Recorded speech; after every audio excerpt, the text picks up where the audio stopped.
Hi, I'm Pastor Joseph from Culpeper Presbyterian Church. Our congregation is called to cultivate a community of faithful disciples, and that includes our online community as well. Each month we'll upload a video devotional led by one of our members so that we can mutually encourage one another while we're together in this digital space. Be sure to follow us on social media and subscribe to our YouTube channel so you don't miss out on any of our opportunities to learn, live, and share the teachings of Christ. And now here's this month's Love from Locust in Maine.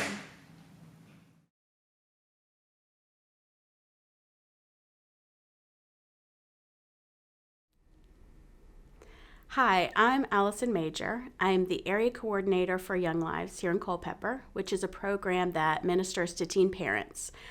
But today I'm going to share a personal message with you. Today's devotional is about the power of persistent prayer. I'll start by sharing a small look into my marriage. When my husband and I got married, neither one of us was pursuing God. My husband didn't even know the Lord, and quite frankly, I was just simply living for myself. For much of our marriage, we lived this way, until one day, God called me back to Him, and I responded.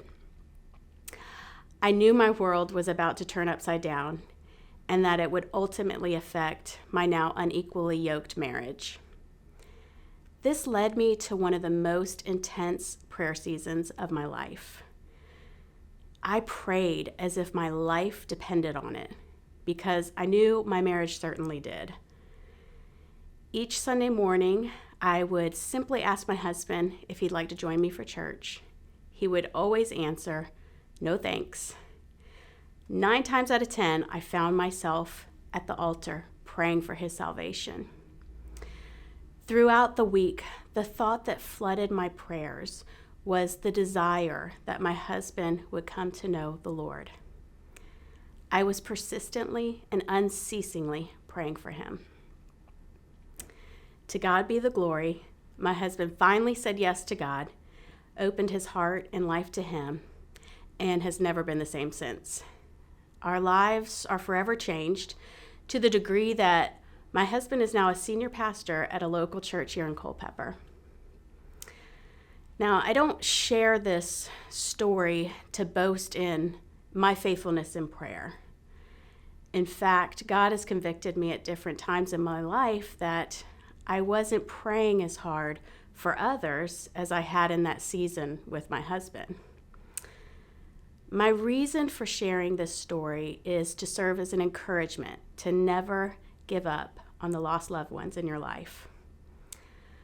God never grows tired of hearing our prayers for the lost, because this aligns perfectly with His desire that all might be saved. And just as God is faithful to us, we should demonstrate that same faithfulness to the lost ones in our lives, in our communities, by persistently and unceasingly praying for them. 1 Thessalonians 5:16 and 17 says, "Rejoice always, pray without ceasing, in everything give thanks, for this is the will of God for you in Christ Jesus." Prayer is such an integral part of a Christian's walk, and unfortunately, one that can be easily neglected. So I encourage you today to talk to God and to listen to what He wants to speak to you.